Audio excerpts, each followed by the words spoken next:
प्यारे विद्यार्थियों, आप ध्यानपूर्वक पढ़ाई कर रहे होंगे और अपना अमूल्य समय का सदुपयोग कर रहे होंगे। मैं डॉक्टर अलका पांडे आप सभी का हार्दिक स्वागत करती हूँ। हम इतिहास विषय पर चर्चा करेंगे। आज हम बीए द्वितीय वर्ष का सेकेंड पेपर विश्व का इतिहास के अंतर्गत यूनिट फर्स्ट में नेपोलियन बोनापार्ट के उत्थान एवं उपलब्धियों के विषय में चर्चा करेंगे। तो आइए विद्यार्थियों, हम नेपोलियन बोनापार्ट की विस्तृत चर्चा करें। नेपोलियन बोनापार्ट यूरोप का एक ऐसा योद्धा था जिसने यूरोप के पूरे मानचित्र को ही परिवर्तित कर दिया। विद्यार्थियों, आज हम उन्हीं नेपोलियन बोनापार्ट की जानकारी प्राप्त करेंगे। नेपोलियन का जन्म 15 अगस्त 1769 को कार्सिका द्वीप के अजाकियो नगर में एक साधारण परिवार में हुआ था। पिता का नाम चार्ल्स बोनापार्ट था, जो फ्लोरेंस के निवासी थे। इनकी माता मेरी लिटिजिया रामोलिनो थी। नेपोलियन की प्रारंभिक शिक्षा फ्रांस में ब्रीन में हुई। अन्य विद्यार्थी इनकी गरीबी का मजाक उड़ाते थे। ये अत्यंत मेधावी छात्र थे। उनके एक शिक्षक ने इनके विषय में कहा था, यह बालक ग्रेनाइट का बना है, लेकिन इसके अंदर एक ज्वालामुखी है। 16 ईयर में वह सेना का द्वितीय लेफ्टिनेंट के पद पर नियुक्त हुआ। विद्यार्थियों, अब हम देखेंगे कि किस प्रकार से नेपोलियन का उत्थान हुआ। तो आइए अब हम स्टेप बाय स्टेप उनके उत्थान पर चर्चा करें। 1789 ईस्वी में फ्रांस में राज्य क्रांति हुई। इस क्रांति ने एक विश्व पुरुष को जन्म दिया, जिसे नेपोलियन बोनापार्ट के नाम से जाना जाता है। कार्सिका द्वीप ने फ्रांस के विरुद्ध विद्रोह कर दिया। इस युद्ध में नेपोलियन सक्रिय भाग लिया। योग्यता के बल पर उसे आगे बढ़ने का मार्ग प्रशस्त किया। 1792 में वह पेरिस में जैकोबिन दल का सदस्य बन गया। नेपोलियन की उन्नति करने का वास्तविक अवसर तूलों में मिला। 28 अगस्त 1793 को अंग्रेजी जहाजी बेड़े ने फ्रांस पर अधिकार कर तूलों पर अधिकार कर लिया, किंतु नेपोलियन ने अंग्रेजी सेना को परास्त किया। यह नेपोलियन के जीवन की प्रथम उपलब्धि थी। योग्यता प्रदर्शित करने का दूसरा अवसर उसे 1795 में मिला। प्रजातंत्रवादियों ने संविधान से असंतुष्ट होकर पेरिस की भीड़ को संगठित कर राष्ट्रीय सभा के विरुद्ध विद्रोह किया। इसकी सुरक्षा का कार्य नेपोलियन को सौंपा गया। नेपोलियन ने विद्रोहियों को भागने पर विवश कर दिया। इस प्रकार नेपोलियन राष्ट्रीय सभा की रक्षा की, अतः वह समस्त आंतरिक सेना का सेनापति नियुक्त हुआ। उसे प्रजातंत्र का रक्षक कहा गया। इसी प्रकार 26 अक्टूबर 1797 को फ्रांस में राष्ट्रीय सभा का पतन हुआ तथा डायरेक्टरी का शासन का प्रारंभ हुआ। डायरेक्टरी द्वारा महत्वपूर्ण सैनिक कार्य नेपोलियन को सौंपा गया, जिसमें उसे सफलता मिली और उसे जनता द्वारा फ्रांस का रक्षक कहा गया। विद्यार्थियों, ध्यान से सुनिएगा। फ्रांस की जनता डायरेक्टरी के शासन से तंग आ चुकी थी। संपूर्ण देश में अशांति का वातावरण था। नेपोलियन जिस अवसर की प्रतीक्षा कर रहा था वह उसे मिल गया। नेपोलियन ने परिस्थितियों का फायदा उठाते हुए डायरेक्टरी के 2 सदस्यों से समझौता कर सैनिकों की सहायता से डायरेक्टरी शासन व्यवस्था पर आक्रमण किया।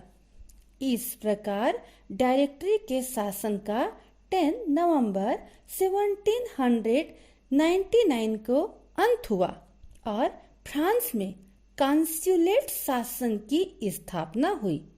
नेपोलियन को प्रथम कॉन्सल बनाया गया। नेपोलियन ने स्वयं कहा था, यह मेरे जीवन की प्रमुख घटना है जिसमें मैंने अभूतपूर्व योग्यता का परिचय दिया। नेपोलियन अत्यंत महत्वाकांक्षी व्यक्ति था। जनता एवं समस्त परिस्थितियां उसके पक्ष में थीं। जनता उसे राष्ट्रीय नायक मानती थी। अवसर का लाभ उठाते हुए 1804 में जनमत करवाकर वह स्वयं को फ्रांस का सम्राट घोषित कर दिया। 2 दिसंबर 1804 ईस्वी को नाटरडम में उसका धूमधाम से राज्याभिषेक किया गया। इस अवसर पर नेपोलियन ने पोप को भी आमंत्रित किया। राज्याभिषेक के समय जब पोप उसके सिर पर ताज रखने लगा तो नेपोलियन ने ताज अपने हाथों में ले लिया और स्वयं अपने हाथों से अपने मस्तक पर रखा। इस प्रकार उसने विश्व को यह दर्शाया कि ताज उसने स्वयं प्राप्त किया है। नेपोलियन ने स्वयं कहा था, मुझे फ्रांस का राजमुकुट पृथ्वी पर पड़ा मिला जिसे मैंने तलवार की नोक से उठाकर अपने मस्तक पर रखा। विद्यार्थियों, आइए अब हम नेपोलियन की उपलब्धियों का वर्णन करें। सबसे पहले नेपोलियन की प्रारंभिक सैनिक उपलब्धियां देखेंगे हम। सर्वप्रथम नेपोलियन ने इटली का अभियान किया।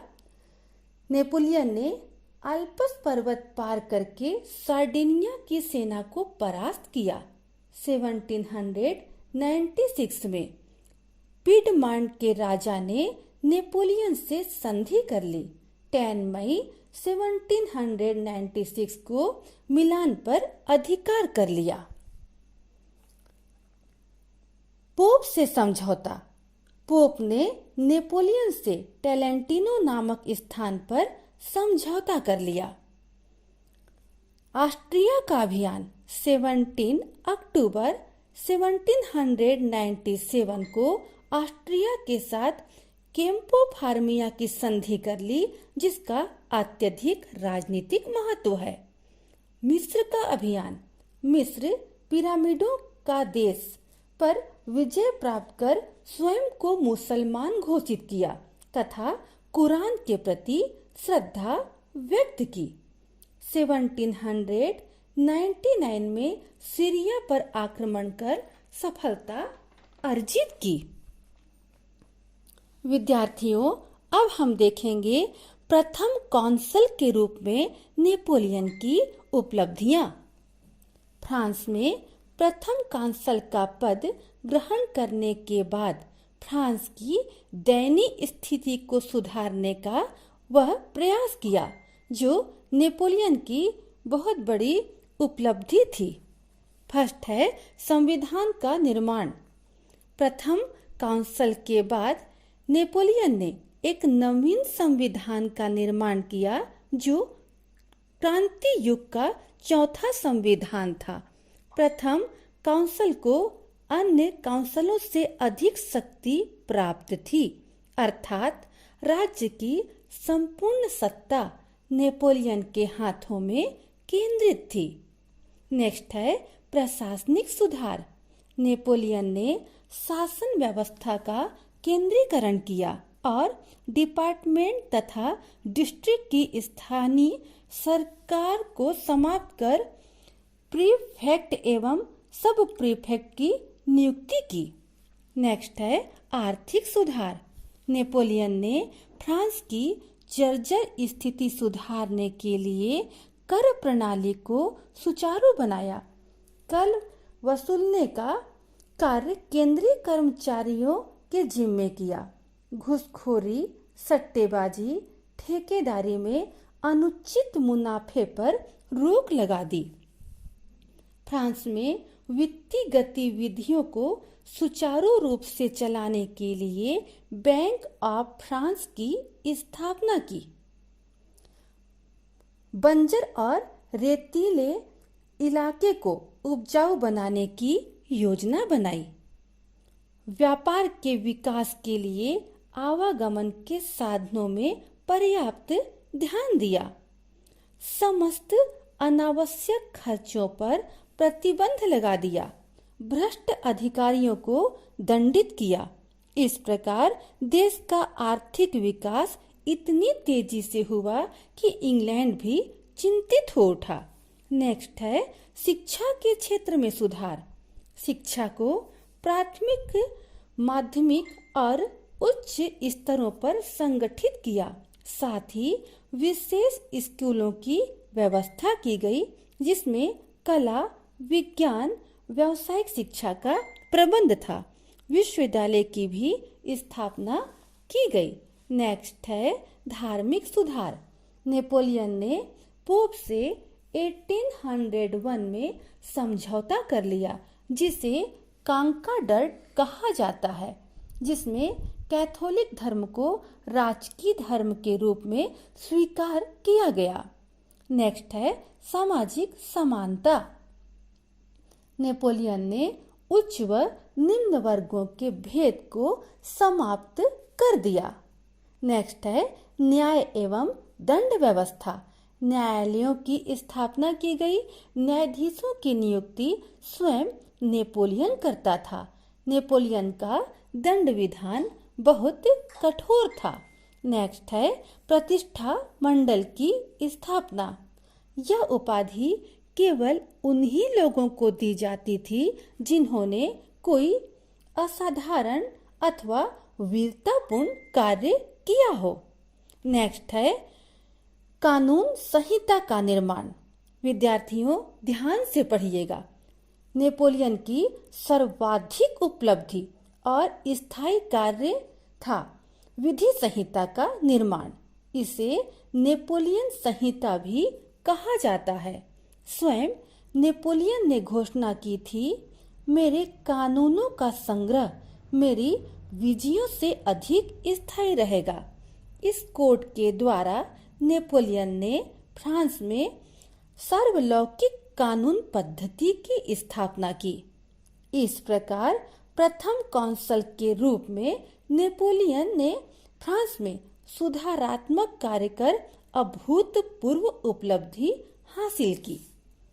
प्रथम कांसल के रूप में नेपोलियन ने इटली का द्वितीय अभियान किया।